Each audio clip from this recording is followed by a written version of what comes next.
하느님이 인간의 역사 안으로, 인간의 삶 안으로 구원을 시작하기 위해서 개입을 하는데, 누구한테 개입을 하냐면 아브라함한테 개입을 하죠. 하느님이 우리 인간한테 주고 싶은 게 뭐였느냐면 복이야, 복. 그래서 예수님이 이 세상에 와서 때가 찼다, 하느님 나라가 다가왔다, 회개하고 복음, 기쁜 복된 소식, 영어로 굿 뉴스, 복음은 선포하신 거죠. 그런데 이게 누구한테 시작이 되느냐면 바로 신앙의 성조인 아브라함한테 누가 말씀하시는 거냐면 하느님이 내가 너에게 복을 주겠다. 그래서 유대인에게서 낳고는 예수님으로 끝난 거예요. 예수님은 구원을 완성하셨고, 이 구원을 완성된 것을 실현하는 곳이 바로 교회 공동체죠. 그래서 우리가 끊임없이 하느님의 구원, 하느님 나라, 하느님의 정의, 아버지의 뜻이 하늘에서와 같이 땅에서도 이루어지게 하는 게 우리들의 역할인 거예요.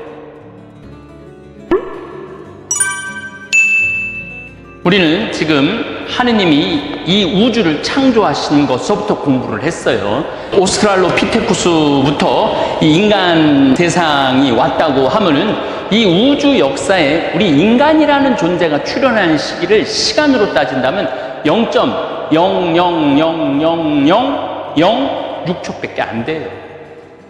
그러니까 우리가 지금 알고 있는 인간 문화, 인류 문명은 이 우주의 시간에 비하면은 아무것도 아닌 거예요. 찰나도 아닌 거죠. 찰나도 아닌 시간에 우리 인간들이 지금 이 모든 일들이 다 벌어지고 있는 거죠. 그래서 하나님께서 이 우주를 창조하셨고, 인간을 창조하셨고, 인간은 직립, 그 다음에 불을 사용하고 말하기 시작했고, 동굴에다가 그림을 그렸고, 또 사냥을 나가면서 또 농사를 지면서부터 신께 빌기 시작했죠. 알지 못하는 신께. 뭔가 우리 유한한 인간, 불완전한 한 인간보다 훨씬 더 완벽한 존재한테 빌기 시작했죠. 그래서 종교가 생기고, 빌으려고 그러면 뭐를 해야 돼요? 춤을 춰줘야 되잖아요. 신을 기쁘게 해주려면 어떻게 해야 돼? 춤을 춰줘야 되잖아요. 그리고 또 춤도 모자라서 뭐까지 해요? 노래까지 해드려야 되죠. 그래서 여러분들 우리 미사 때 여러분들 노래하는 이유가 뭐예요? 하느님 기쁘게 하기 위해서, 하느님 찬양하기 위해서 성가하시는 거예요. 이게 이런 흐름 안에 있는 거죠. 그리고 이제 농사를 지면서 도시가 형성됐고, 도시가 형성되면서부터 서로 물건을 주고받고 마음에 있는 말을 표현하려니까 뭐가 나와요? 문자가 나오는 거예요. 문자가 나오고 나니까 쐐기 문자, 상형 문자, 그 다음에 이제 표의 문자, 한문 같은 거, 뜻을 나타내는, 그 다음 표음 문자, 우리 한글 같은 이런 문자의 발명까지 우리가 얘기를 했습니다. 이제 이거를 뭐라고 그러냐면, 문자가 발명되기 이전을 선사시대, 문자가 발명되고 난 다음을 역사시대라고 우리가 구분을 하죠. 하느님이 인간의 역사 안으로, 인간의 삶 안으로 구원을 시작하기 위해서 개입을 하는데, 누구한테 개입을 하냐면 아브라함한테 개입을 하죠. 아브라함을 불렀을 때 우리가 묵상거리가 많아요. 창세기 12장 1절부터 3절. 성서 공부하는 사람이 꼭 외워야 되는 구절이 몇 가지가 있는데, 바로 창세기 12장 1절부터 3절. 주님께서 아브라함에게 말씀하셨다. 내 고향과 친족과 아버지의 집을 떠나 내가 너에게 보여줄 땅으로 가거라. 하느님을 따른다라는 거, 이게 조금 어폐가 있는 건데, 고향과 친족과 아버지의 집을 떠나는 거예요. 하느님을 따르려고 그러는 거는 떠나야 돼. 여러분들은 좀 해당이 안 될 수 있어요. 가족을 떠나면 안 되죠. 친족하고 같이 살아야죠. 그러나 특별한 부르심을 받는 사람들은 그러한 것들을 포기해야 돼.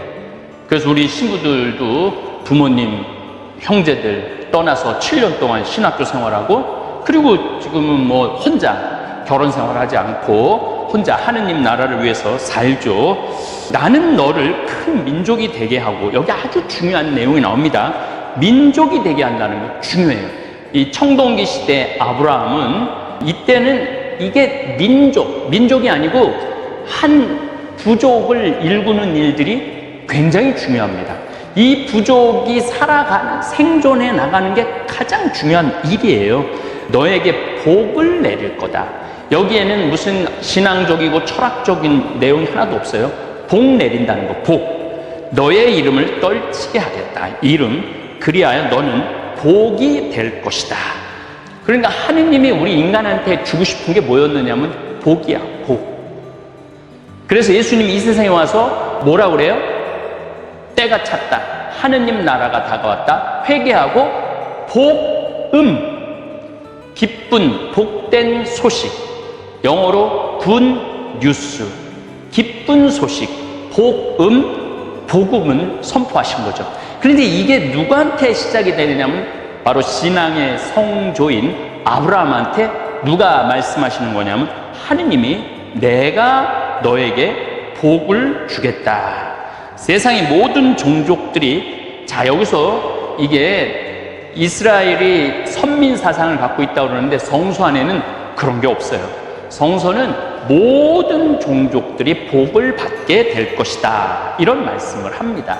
그래서 신앙의 성조인 아브라함은 이렇게 하느님한테 불리움을 받으시죠. 자, 여러분들 요 지금 지도를 잘 보셔야 돼요. 왜 지도를 잘 보셔야 되느냐면은 여기가 티그리스 강이에요. 여기가 유프라테스 강이에요. 그래서 여기가 지금 이라크예요. 이라크. 여러분들 메소포타미아 문명은 이 티그리스 강, 유프라테스 강 요 사이에 농경이 조성이 되어 있는데 여기에 가장 먼저 문명이 시작이 되죠. 자, 여기에 우르라고 있어요. 아브라함이 태어난 곳이 우르예요. 우르인데 이거 우리가 좀 아주 중요한 겁니다. 아브라함은 한 기원전 2000년에 예수님 태어나기 2000년 전에 아브라함이 불리움을 받았다 생각하시면 돼요. 그런데 왜 이 척박한 가나안 땅으로 갔을까요? 여기는 아픔이 있어요. 이 수메르라는 이 나라가 아주 굉장히 여러 통치를 받다가 엘람한테 침공을 받아갖고 아예 수메르라는 나라가 없어져요. 그 다음에 아몰이라는 민족한테 침범을 받아서 완전히 없어져 버려요. 그래서 그 다음에 이제 구바빌로니아가 나옵니다. 제 생각에는 아브라함은 이미 다른 민족들한테 다 침범을 당하고 약탈을 당했기 때문에 이 우르라는 지역이 평화롭지가 못했어요. 그래서 이 고향을 떠날 수밖에 없었죠. 그래서 하느님께서 그 시기에 아브라함을 선택해갖고 약속의 땅 가나안을 얘기하는 거예요. 그래서 가려고 그러는데 여기가 사우디아라비아입니다. 여기가 이란, 여기가 이라크, 여기가 사우디아라비아예요. 지금 여기 이제 시리아고 한번 가려고 그랬는데 직진으로 가면 좋은데 직진으로 갈 수가 없었어요. 왜 직진으로 못 갔느냐면 이 사우디아라비아는 사막이기 때문에. 그래서 비옥한 초승달이 이렇게 형성이 돼요. 여긴 사막이기 때문에 사람이 살 수 없는 지역이에요. 그래서 우르에서 하란이라는 곳으로 가죠. 하란이라는 곳에 가서 하느님께서 부르시는 거예요. 제가 오늘 여러분한테 창세기 12장 1절부터 3절 이게 하란에서 벌어진 일이에요. 아브라함 나이 몇 살? 75살. 그 다음에 이삭을 99살에 낳게 될 거라고 그러니까 100살에 이삭을 낳게 되는 거죠. 그래서 하란에서 가나안으로 왔다가 또 가물어서 어디로 가냐면 이집트로 갔다가 좀 상황이 좋아져갖고 다시 헤브론. 그래서 히브리 사람, 헤브론, 헤브라이즘 이게 이제 이런 역사적인 배경 뒤에 여러분들이 계속 듣게 되는 말들입니다. 제가 이 낳는다는 거를 굉장히 중요하게 좀 말씀을 드리고 있어요. 구약 성서는 족보라고 생각하시면 돼요. 족보가 누구한테 와서 사라지느냐 하면 예수님한테 와서 사라집니다. 그래서 여러분들 성서를 읽을 때 구약 성서를 읽으실 때 지겨운 데가 몇 군데 있어요. 그게 바로 역대기, 창세기 1장부터 한 11장. 그 다음부터 뭐 요셉 얘기는 막 옛날 너무너무 재미난 얘기죠.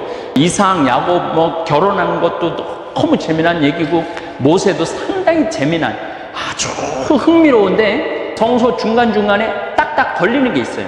낳는다는 그 구절을 만날 때는 아 이걸 다 읽어야 되나? 뭐 안 읽어도 되죠. 그 대신 저는 읽어드리겠습니다. 창세기 6장 4절을 잠깐 읽어드릴게요. 케나는 70세 되었을 때 마할라엘을 낳았다.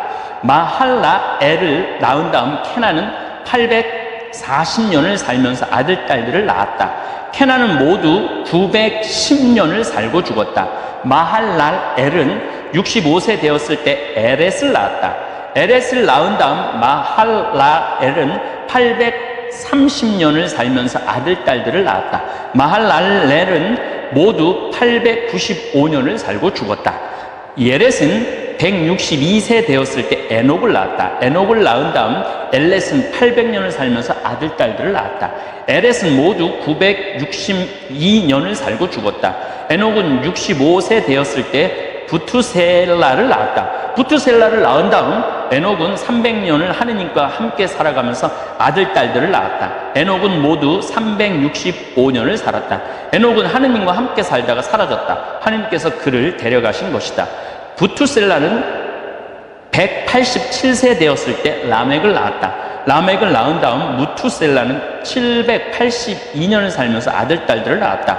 무투셀라는 모두 969년을 살고 죽었다. 라멕은 180세 되었을 때 아들, 딸을 낳았고, 자, 계속 낳았다라는 얘기를 하죠. 근데 우리한테 이게 무슨 의미가 있어요?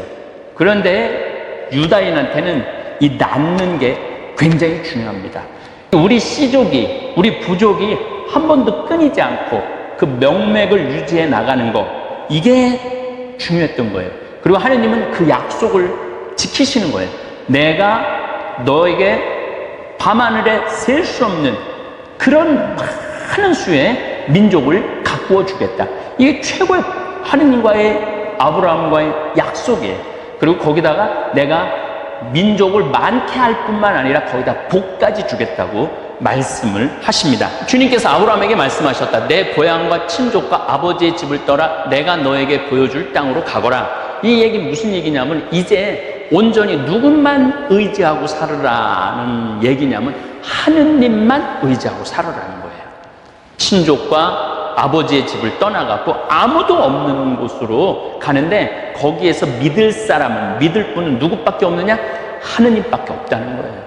그리고 이스라엘의 역사를 보면은 아브라함도 이집트를 갔다 왔지만은 요셉 때 야곱 집안이 400년 동안 이집트 종살이를 하죠. 거기서 유일하게 믿을 수 있는 건 누구밖에 없어? 하느님밖에 없는 거예요. 그리고 기원전 587년 바빌론 유배를 갔을 때도 50년 동안 바빌론에 가갖고 유대인들이 종살이를 했을 때 그때도 믿을 건 누구밖에 없어? 하느님밖에 없었어요. 그리고 예수님 탄생 후 135년에 온 유다인들을 못 살게 하고 전 세계를 흐트러뜨렸죠. 그리고 1948년 독립할 때까지 2000년을 또 돌아다녔어요. 그때도 믿을 건 누구밖에 없어요? 야훼 하느님밖에 없어요. 하느님은 이스라엘 민족, 아브라함을 택한 여러 가지 이유 중에 한 가지가 오로지 유대 민족을 통해서 하느님과의 계약, 하느님의 구원의 역사를 이 고통의 민족, 우리 한민족은 2333년에 단군 할아버지가 우리 고조선을 세우셨잖아요. 그런데 우리는 지금 5000년의 역사를 살면서 한 번도 다른 나라에 민족 전체가 끌려간 적이 단 한 번도 없어요. 우리는 죽으나 사나 어쨌든 이 땅에서 살았던 거죠. 청나라 때 많이 좀 끌려가고 원나라 때 많이 끌려갔지만은 민족 자체가 전부 다 끌려가지는 않았어요. 근데 유대인들은 민족 자체가 전부 다 계속 떠돌아다녔어요. 떠돌아다니면서 믿을 수 있는 분은 누구밖에 없냐? 하느님밖에 없다. 야훼 신앙이 유다인들을 지켰던 거죠. 그래서 하느님께서는 메소포타미아 문명 주인공을 택하지도 않고 이집트 문명 주인공을 택하지도 않고 인더스 문명 주인공을 택하지도 않고 황허 문명 주인공을 택하지도 않았어요. 왜냐하면 그들을 통해서는 야훼 하느님의 신앙을 알려줄 수가 없었던 거예요. 끝도 없이 떠돌아다니면서 우리의 정체성을 한 거는 아브라함을 부르신 하느님께서 우리에게 복을 주신다고 그랬어. 그 믿음을 꺾지 않고 끝도 없이 떠돌아다닌 거죠. 그래서 이게 참 구원의 이 신비가 너무너무 놀라운 거죠. 자, 낳는 거 얘기 조금 더 할게요. 한 번만 읽어드리면 여러분들이 깊이 안 하다 할 것 같고 한 번 더 낳는 얘기를 하도록 하겠습니다. 역대기 상권 1장을 잠깐 읽어드리겠습니다. 아담, 셋, 에노스, 케난, 마할랄렐, 예넷, 예녹, 부투셀라, 라멕, 노아, 셈, 함, 야팻. 야펫의 아들은 고메르, 마곡, 마다이, 야완, 투발, 메색, 티라스이다. 고메르의 아들은 아스크나즈, 디팟, 토가, 르마이고, 야완의 아들은 엘리사, 타르시스, 키팀, 로다입니다. 함의 아들은 에티오피아, 이집트, 풋, 가나안이다. 에티오피아의 아들은 스바스, 하율라, 삽다, 라마, 삽트가이고 라마의 아들은 스바, 드단이다. 자, 여러분들 성서 읽을 때 이런 거 나올 때 참 답답했죠? 이걸 왜 써? 이런 것들을. 그런데 유다인들한테는 이게 굉장히 중요했던 거예요. 자, 아브라함의 자손들에 대한 얘기가 나오는데 그것도 좀 읽어드리겠어요. 아브라함의 아들은 이삭과 이스마엘이다. 그들의 족보는 이러하다. 그러니까 이 구약 성서가요, 사실은 족보야, 족보. 누구의 족보? 이스라엘 민족의 족보야. 이스라엘 민족은 땅은 없어도 항상 어딜 떠돌아다녀도 뭐는 들고 다녔어야 돼? 이 족보는 들고 다녔다. 이 족보 안에 하느님의 섭리가 다 들어있었기 때문에 그래요. 그래서 이 낳는 게 참 중요합니다. 이스마엘의 맏아들 느바요, 케다르, 아뚜엘, 밉삼, 미스마, 두마, 마사, 하다, 테마, 여투르, 나피스, 케드마, 이들이 이스마엘의 아들들이다. 아브라함의 소실 푸투라가 낳은 아들은 지무란, 욕산, 무단, 미디안, 이스박, 수아이다. 욕산의 아들은 스바와 드단이다. 미디안의 아들은 에파, 에페르, 한옥, 아비다, 엘다이다. 이들이 모두 쿠투라의 자손이다. 아브라함은 이삭을 낳았다. 이삭의 아들은 에사우와 이스라엘이다. 에사우의 아들은 엘리파즈, 루엘, 여우수, 알람, 코라이다. 엘리파즈의 아들은 테만, 오마르, 츠피, 가탐, 크나즈, 팀나, 아말렉이다. 루엘의 아들은 나핫, 제라, 삼마, 밑자이다. 세일의 아들은 로탄, 소발, 치부온, 아나, 디손, 에체르, 디산이다. 로탄의 아들은 호리와 호맘이고 로탄의 누이는 팀나이다. 여자가 나오기가 쉽지 않은데 가끔 여자가 나와요. 소발의 아들은 알리안, 마나앗, 에발, 스피, 오나입니다. 치부온의 아들은 아야와 아나이다. 아나의 아들은 디손이다. 디손의 아들은 하무란과 에스반과 이트란, 그리고 크란이다. 에체레의 아들은 빌한, 자완, 야악한이다. 디산의 아들은 우추와 아란이다. 자, 여러분들 성서 읽을 때 사실은 이거 다 안 읽으셔도 큰 문제는 없어요. 그런데 왜 성서에 이렇게 계속 낳고 복음이라고 그러잖아. 누구는 누구를 낳고, 누구는 누구를 낳고, 누구는 누구를 낳고, 누구는 누구를 낳고. 이 낳은 게 왜 중요하냐? 아브라함으로부터 하나님께서 약속하신 거예요. 내가 너희 민족을, 종족을 많게 하고 번성하게 하고 너를 통해서 모든 민족이 복을 받을 것이다. 그래서 이 씨가 물려내려가는 씨족, 이 부족이 이게 계속 끝도 없이 이어가는 게 유다인들한테는 굉장히 중요했던 거예요. 우리 집도 황치 족보, 공만, 이렇게 우리는 고려서부터 시작했다고 그러는데 이렇게 두꺼워요. 그거 보면 계속 낳았다는 거예요. 누구는 누구를 낳았고, 누구는 누구를 낳았고, 누구는 누구를 낳았고. 그래서 구약 성서는 이 낳는 게 중요합니다. 그 낳는 거에 절정이 마테오복음 1장이에요. 다윗의 자손이시며 아브라함의 자손이신 예수 그리스도의 족보. 아브라함은 이삭을 낳았고 이삭은 야곱을 낳았으며 야곱은 유다와 그 형제들을 낳았다.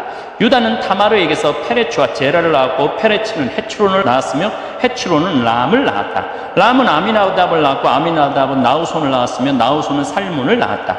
살몬은 라합에게서 보아즈를 낳았고 보아즈는 룰에게서 오벳을 낳았다. 오벳은 이사이를 낳고 이사이는 다윗 임금을 낳았다. 다윗은 우리아의 아내에게서 솔로몬을 낳았고 솔로몬은 르하보암을 낳았으며 르하보암은 아비야를 낳았고 아비야는 아삽을 낳았다. 아삽은 여호사밧을 낳았고 여호사밧은 여호람을 낳았으며 여호람 웃지야를 낳았다. 웃지야는 요탐을 낳고 요탐은 아하즈를 낳았으며 아하즈는 히즈키야를 낳았다. 히즈키야는 므낫세를 낳고 므낫세는 암몬을 낳았으며 암몬은 요시야를 낳았다. 요시야는 바빌론 유배 때 여호야킨과 그 여동생들을 낳았다. 계속 낳았다고 그러죠? 이게 낳고 복음이에요. 바빌론 유배대 여호야킨은 스알티엘을 낳고 스알티엘은 주룹밥벨을 낳았다. 주룹밥벨은 아비웃을 낳았고 아비웃은 엘야킴을 낳았으며 엘야킴은 아조로를 낳았다. 아조로는 차독을 낳고 차독은 아킴을 낳았으며 아킴은 엘리웃을 낳았다. 엘리웃은 엘아자르를 낳았고 엘아자르는 마탄을 낳았으며 마탄은 야곱을 낳았다. 야곱은 마리아의 남편 요셉을 낳았는데 마리아에게서 그리스도라고 불리는 예수님께서 태어나셨다. 그리하여 이 모든 세대수는 아브라함부터 다윗까지 14대이고 다윗부터 바빌론 유배까지가 14대이며 바빌론 유배 때부터 그리스도까지가 14대이다. 그렇게 하고 들으니까 참 재미있고 흥미롭죠. 낙호복음 계속 나왔다. 아브라함은 정말 보잘것없는 왕도 아니었고 어마어마한 군대를 이끈 사람도 아니었어요. 사라가 아이를 못 낳았기 때문에 여러 첩을 통해서 자식들을 많이 낳았지만 정통 자식은 이사야가 99살 때 하느님이 넌 애를 가질 거다. 그래서 100살에 이삭을 낳았죠. 이게 낳는 게 참 중요한 것이 당시 떠돌아다니던 유목민들은 그 족보가 아주 중요했어요. 그리고 제가 지난 시간에도 말씀드렸잖아요. 적어도 200년, 300년은 우리가 내 후손들한테 우리 아버지 이야기가 물려갈 수 있었어요. 근데 유다인들은 떠돌아다녔기 때문에 이 이야기가 우리 정착민의 이야기보다는 훨씬 말하는 거, 이야기 나누는 거, 옛날 조상님들 얘기하는 게 굉장히 아주 강력했던 거예요. 그래서 유다인들의 그 능력은 어느 정도냐면 모세오경을 다 외운다고 그러잖아요. 대개 성인식 할 때 그만큼 외우고 이야기하고 기억하는 게 신앙에 중요했던 거죠. 자, 그런데 낳고가 언제 누구한테서 끝나느냐면 예수님한테서 끝나요. 예수님은 더 이상 애를 안 낳아요. 결혼을 안 하셔요. 놀라운 일이 벌어진 거죠. 왜냐하면 그렇게 중요한 낳고가 예수님에게서 끝난다는 게 이제 구원의 완성은 이루어졌다는 거예요. 때가 찬 거지. 이제 그만 낳아도 돼. 이제는 육적인 자식은 이제 의미가 없어. 영적인 자식, 성부와 성자와 성령의 이름으로 세례받는 하느님의 자녀의 탄생, 하느님 나라가 열린 게 바로 이 예수님에게서 끝나는 거예요. 그러니까 마르코복음 1장 15절에 때가 차서 하느님 나라가 가까이 왔다. 회개하고 복음을 믿어라. 이 말씀이 나오는 거예요. 그리고는 낙호복음은 끝납니다. 낙호복음은 끝나고 이제 공동체 안티오키아, 고린토, 에페소 하느님의 나라가 완성이 돼갖고 하느님의 나라 공동체가 탄생하는 거죠. 그래서 유대인에게서 낙호는 예수님으로 끝난 거예요. 예수님으로 끝나고 예수님은 구원을 완성하셨고 이 구원을 완성된 것을 실현하는 곳이 바로 교회 공동체죠. 그래서 우리가 끊임없이 하느님의 구원, 하느님 나라, 하느님의 정의, 하늘에 계신 우리 아버지 이름이 거룩히 빛나시는 아버지의 뜻이 하늘에서와 같이 땅에서도 이루어지게 하는 게 우리들의 역할인 거예요. 자, 아브라함과 하느님의 계약이라는 게 나옵니다. 계약.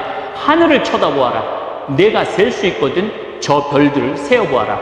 너의 후손이 저렇게 많아질 것이다. 그러니까 하느님이 약속하신 게 네가 정의로운 민족이 되라, 다른 민족들을 사랑해라, 이게 아니에요. 그냥 하늘을 쳐다보아라. 내가 셀 수 있거든. 저 별들을 세어보아라. 너의 후손이 저렇게 많아질 것이다. 이 계약, 복을 주겠다. 후손을 많게 하겠다. 그러니까 구약 성서는 족보라는 거예요. 누구는 누구를 낳고, 누구는 누구를 낳고, 누구는 누구를 낳고, 누구는 누구를 낳고, 이 낳는 게 하느님의 약속이 이루어지는 거예요. 계속 하느님의 약속이 이루어지는 과정인 거죠.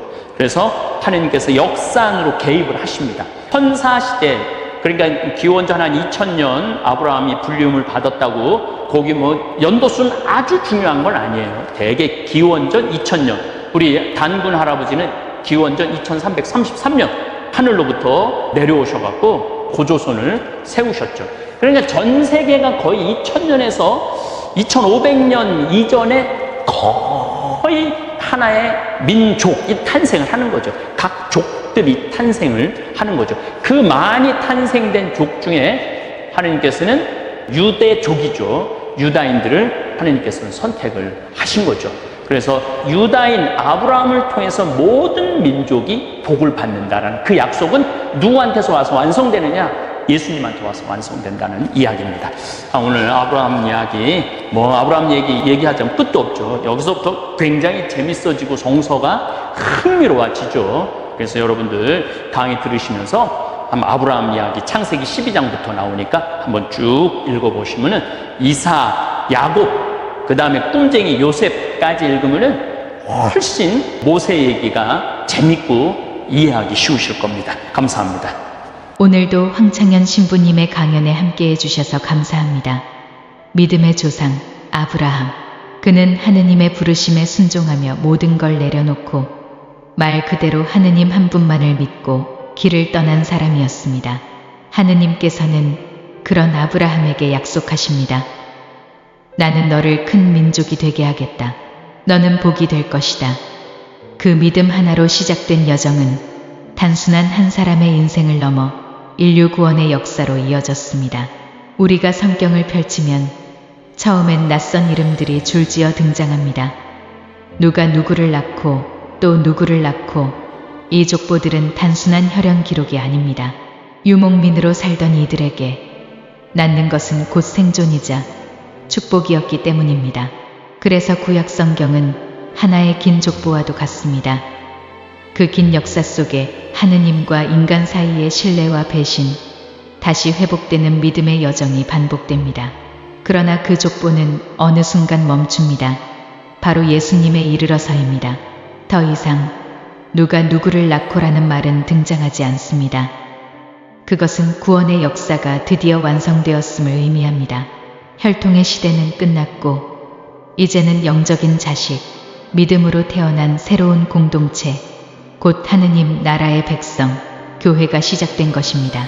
아브라함의 믿음에서 시작된 이 여정은 이제 우리 모두의 이야기입니다. 내 삶이 하느님의 약속 안에 있다는 믿음, 그 믿음으로 우리는 오늘도 걷고 있습니다. 감사합니다. 하늘에 계신 우리 아버지, 아버지의 이름이 거룩히 빛나시며 아버지의 나라가 오시며 아버지의 뜻이 하늘에서와 같이 땅에서도 이루어지소서. 오늘 저희에게 일용할 양식을 주시고 저희에게 잘못한 일을 저희가 용서하오니 저희 죄를 용서하시고 저희를 유혹에 빠지지 않게 하시고 악에서 구하소서. 아멘. 성공한 사람들을 보면 크게 두 부류로 나뉘는 걸 알 수 있습니다. 하나는 자신이 성공했다고 여기저기 떠벌리고 다니는 사람들, 그리고 또 하나는 조용히 아무 말 없이 자기 삶을 사는 사람들입니다. 우리는 흔히 성공을 하면 자연스럽게 자랑하고 싶어질 거라고 생각하죠. 좋은 차를 사고 비싼 시계를 차고 SNS에 멋진 사진을 올리고 싶을 겁니다. 왜냐하면 그렇게 하면 남들이 나를 더 인정해 줄 거라고 믿으니까요. 하지만 현실은 그렇지 않습니다. 오히려 진짜 성공한 사람들은 그렇게 행동하지 않습니다. 왜냐하면 보여줄 필요가 없기 때문입니다. 돈이 많다고 높은 자리에 있다고 유명하다고 해서 굳이 그걸 드러낼 필요는 없습니다. 그걸 아는 사람들은 이미 알고 있고 모르는 사람들은 알 필요가 없죠. 그런데도 굳이나 성공했다고 떠드는 사람들이 있습니다. 그런 사람들은 왜 그럴까요? 간단합니다. 그 사람들은 사실 그렇게까지 성공한 게 아니기 때문입니다. 우리는 종종 SNS에서 성공한 사람들을 봅니다.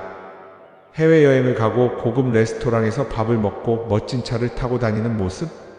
그런데 가만히 보면 그런 걸 보여주는 사람들은 언제나 뭔가를 팔고 있습니다. 강의를 팔든 자기 브랜드를 홍보하든 아니면 단순히 자기 자존감을 유지하려고 하든 간에 결국 목적이 있는 거죠. 진짜 부자들은 그렇게 하지 않습니다. 오히려 조용히 아무도 모르게 자기 일을 합니다. 왜냐하면 자랑해서 얻을 게 없기 때문입니다. 오히려 괜히 잘난 척했다가 사람들에게 이용당하거나 시기와 질투를 받거나 쓸데없는 오해를 사는 게 더 피곤합니다. 이건 단순한 돈 이야기가 아닙니다. 사회적인 성공을 이룬 사람들도 마찬가지입니다. 진짜 실력 있는 사람들은 자기 실력을 굳이 떠벌리지 않습니다. 왜냐하면 그럴 필요가 없으니까요. 자기 분야에서 최고라면 사람들이 먼저 알아서 찾아옵니다. 반대로 실력이 부족한 사람일수록 자기를 포장하려고 애씁니다. 우리가 흔히 듣는 말이 있죠. 빈수레가 요란하다. 이 말이 괜히 있는 게 아닙니다.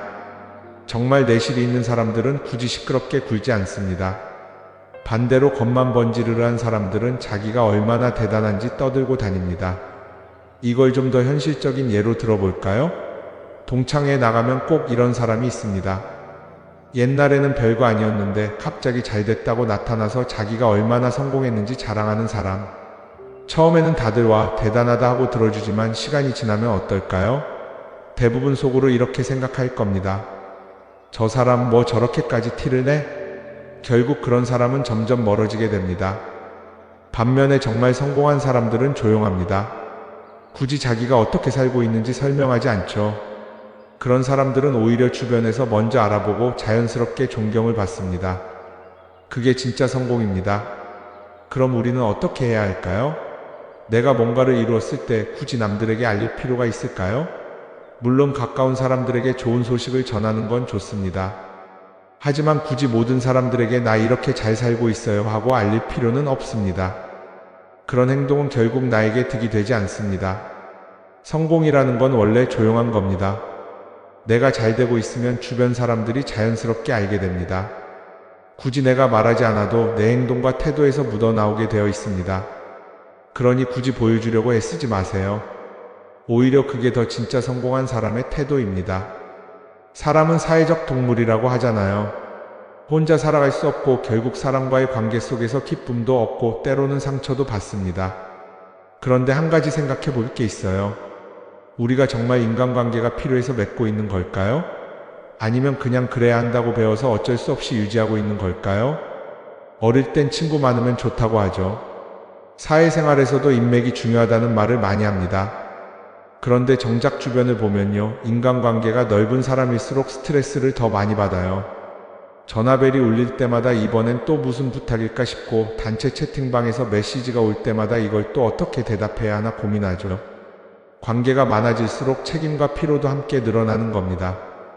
어떤 사람들은 인간관계를 줄이면 외롭지 않겠냐고 해요. 그런데 가만히 생각해보면 진짜 외로움을 느끼는 순간이 언제인지 아세요? 오히려 불필요한 인간관계 속에 있을 때입니다. 같이 밥을 먹고 얘기를 나누는데도 뭔가 허전하고 대화가 컥 돌고 속마음을 나누지도 못할 때, 그럴 때 우리가 더 외롭다고 느끼죠. 그렇다고 당장 인간관계를 다 끊어버릴 순 없겠죠. 하지만 적어도 내가 정말 소중하게 여겨야 할 관계와 그냥 관성적으로 유지하는 관계는 구분할 필요가 있습니다. 예를 들어 매번 나한테 부탁만 하고 정작 내가 어려울 땐 연락 한 번 없는 사람, 내가 실수하면 뒷담화를 하면서 내 앞에서는 웃는 사람, 이런 관계를 굳이 계속 이어갈 이유가 있을까요? 가끔은 이런 경험도 있을 거예요. 우연히 어떤 사람과 친해졌는데 만난 지 얼마 되지도 않았는데 너무 많은 걸 털어놓는 사람들 있죠. 자기 속사정부터 가족 문제, 직장 고민까지 쏟아내는 사람들. 이런 경우 두 가지의 가능성이 큽니다. 하나는 그냥 감정적으로 의존할 사람이 필요해서일 수도 있고, 또 하나는 내가 믿을 만한 사람인지 떠보는 걸 수도 있어요. 어떤 경우든 이런 관계는 오래가기 어렵습니다. 사실 친밀함이라는 건 시간이 필요한 법이에요.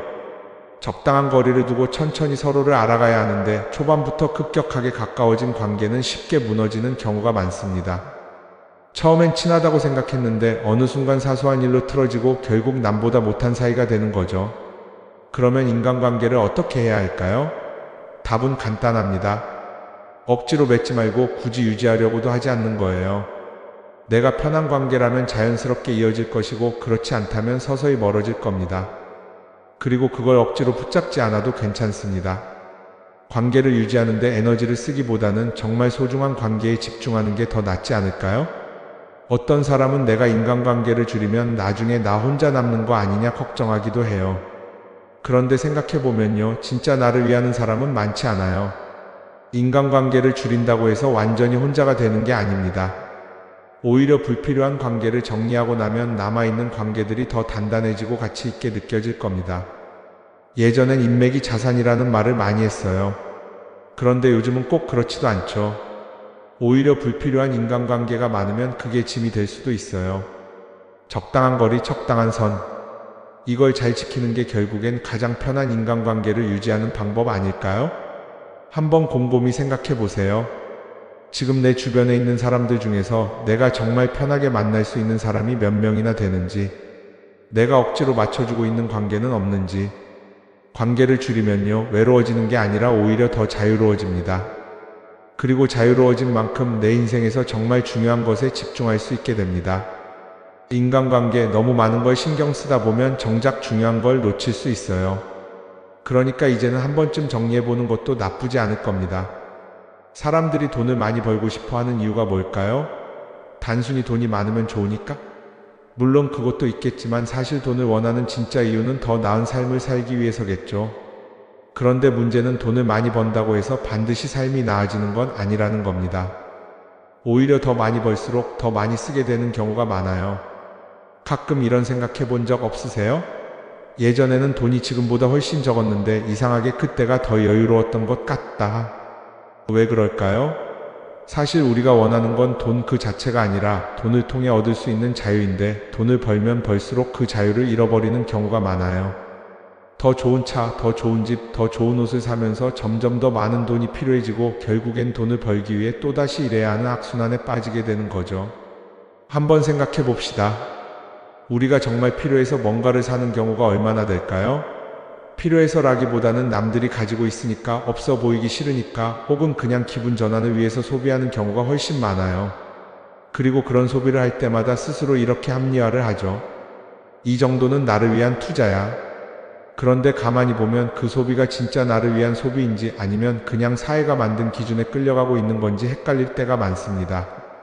예를 들어 예전에는 스마트폰 하나면 충분했는데 이제는 스마트워치도 있어야 하고 무선 이어폰도 필요하고 태블릿도 있어야 할 것 같고, 하나를 사면 또 다른 무언가가 필요해지는 시기예요. 사실 이건 우리가 그렇게 만들어진 겁니다. 광고도 그렇고 SNS도 그렇고 자꾸 우리에게 이렇게 말하죠. 이걸 사야 더 행복해질 수 있어요. 그런데 정작 그걸 사고 나면 어때요? 처음 며칠은 좋죠. 그런데 시간이 지나면 또 다른 걸 사고 싶어져요. 왜냐하면 물건이 우리를 오래 행복하게 만들어주지는 않거든요. 특히 요즘은 SNS가 이런 소비 심리를 더 부추기는 것 같아요. 예전에는 친구들끼리 만나서 나 새로 샀어 하고 자랑하는 게 전부였는데 이제는 SNS에 올리면서 전 세계 사람들에게 보여주잖아요. 그러다 보니까 남들도 다 뭔가를 사서 올리고 나도 따라해야 할 것 같은 기분이 드는 거예요. 그런데 중요한 건 그 사람들도 사실은 나와 똑같은 기분이라는 겁니다. 내가 남을 부러워하는 만큼 나도 누군가에게 부러움을 사려고 애쓰고 있는 거죠. 결국 끝없는 비교와 소비 속에서 진짜 중요한 걸 놓치게 되는 겁니다. 한번 이렇게 생각해보면 어떨까요? 만약 내가 지금부터 딱 1년 동안 불필요한 소비를 하지 않는다면 내 삶이 어떻게 변할까? 아마 처음에는 답답할 수도 있어요. 사고 싶었던 걸 참아야 하니까. 그런데 그걸 몇 번 참고 나면 어느 순간 깨닫게 될 겁니다. 내가 굳이 이걸 안 사도 괜찮네? 그렇게 불필요한 소비가 줄어들면 자연스럽게 돈이 쌓이겠죠. 그런데 돈이 쌓이는 것보다 더 중요한 게 있어요. 바로 마음의 여유가 생긴다는 겁니다. 돈을 쓰지 않는다고 해서 불행해지는 게 아니라 오히려 소비로부터 자유로워지면서 진짜 행복을 찾을 수 있어요. 물론 이걸 실천하는 게 쉽지는 않겠죠. 우리 주변에는 소비를 부추기는 것들이 너무 많으니까요. 하지만 적어도 이런 건 해볼 수 있습니다. 뭔가를 사고 싶을 때 한 번만 스스로에게 물어보는 거예요. 이게 정말 나한테 필요한 걸까? 아니면 그냥 순간적인 욕심일까? 만약 그 질문을 던졌을 때 5초 안에 당연히 필요하지 라는 답이 나오지 않는다면 사실 그건 없어도 되는 물건일 가능성이 큽니다. 정말 필요한 건 고민할 필요도 없이 바로 떠오르거든요. 그러니까 이제는 한 번쯤 생각해 봐야 할 것 같아요. 나는 지금 내가 원하는 삶을 살고 있는 걸까? 아니면 남들이 만든 기준에 맞추기 위해 내 시간을 팔고 있는 걸까? 소비를 줄인다는 건 단순히 돈을 아끼는 게 아닙니다. 그건 결국 내 삶의 선택권을 되찾는 일이거든요. 돈을 많이 버는 것도 중요하지만 더 중요한 건 그 돈을 어떻게 쓰느냐입니다. 그리고 때로는 아무것도 사지 않는 게 최고의 선택일 수도 있어요. 우리는 요즘 SNS 없이 사는 게 거의 불가능한 시대에 살고 있죠. 아침에 눈 뜨자마자 휴대폰을 확인하고 출근길에도 SNS를 보고 잠들기 전까지도 계속 들여다봅니다. 그러면서 남들이 어떻게 사는지 보고 나도 모르게 비교하게 되고 때로는 초조해지기도 하죠. SNS에 올라오는 사진들 한번 보세요. 맛집에서 멋진 음식을 먹고 해외여행을 다니고 좋은 옷을 입고 성공한 삶을 사는 사람들. 그런데 가만히 보면 이 사람들이 정말 행복해서 저런 사진을 올리는 걸까요? 아니면 그냥 행복해 보이고 싶은 걸까요? 실제로 SNS에 가장 많이 올라오는 사진이 뭔지 아세요? 남들이 부러워할 만한 순간들입니다. 집에서 편하게 쉬고 있는 모습이나 출근길에 지친 얼굴, 어제 먹다 남은 배달 음식 사진 같은 건 잘 안 올리죠. 대신 멋진 레스토랑, 명품 가방, 고급 호텔 같은 것들이 올라옵니다. 왜 그럴까요? 결국 SNS는 보여주기 위한 공간이기 때문입니다. 여기서 중요한 게 있어요. 우리가 SNS에서 보는 건 그 사람의 삶 전체가 아니라 편집된 일부 장면이라는 겁니다. SNS는 마치 한 편의 다큐멘터리나 영화처럼 잘 꾸며진 장면들만 보여줍니다. 그런데도 우리는 그걸 보면서 아, 저 사람은 나보다 더 행복하구나 하고 착각하죠. 예를 들어 SNS에서 한 친구가 해외여행을 가서 아름다운 풍경을 찍어 올렸다고 해볼게요. 우리는 그걸 보면서 부럽다, 나도 저렇게 살고 싶다라고 생각하겠죠. 그런데 정작 그 친구는 사진을 찍고 나서도 일 때문에 스트레스를 받고 있을 수도 있고 여행 비용을 감당하느라 카드가 걱정을 하고 있을 수도 있습니다. 그 부분은 우리는 알 수가 없죠. 그런데 문제는 이렇게 남들과 비교하는 습관이 쌓이면 결국 내 삶이 초라하게 느껴진다는 겁니다. 원래는 그냥 조용히 살아도 괜찮았는데 SNS를 보고 나면 나만 뒤처지는 것 같고 뭔가를 더 해야 할 것 같고 괜히 불안해지죠. SNS는 기본적으로 사람들의 비교 심리를 자극합니다. 남들이 가진 걸 나도 갖고 싶게 만들고 남들이 하는 걸 나도 해야 할 것 같은 기분이 들게 만들죠. 그러다 보니 필요하지도 않은 걸 사게 되고 무리해서라도 화려한 곳에 가게 되고 남들에게 보여주기 위해 사는 삶을 살게 됩니다. 그럼 어떻게 해야 할까요? 사실 정답은 간단합니다. SNS에서 보이는 것들을 곧이곧대로 믿지 않는 것입니다. 그리고 더 중요한 건 남과 비교하는 걸 멈추는 것이에요. 어떤 사람이 비싼 차를 타고 다닌다고 해서 그 사람이 꼭 행복한 건 아닙니다. 좋은 차를 타고 다니지만 밤마다 사업 걱정에 잠 못 이루는 사람도 많아요.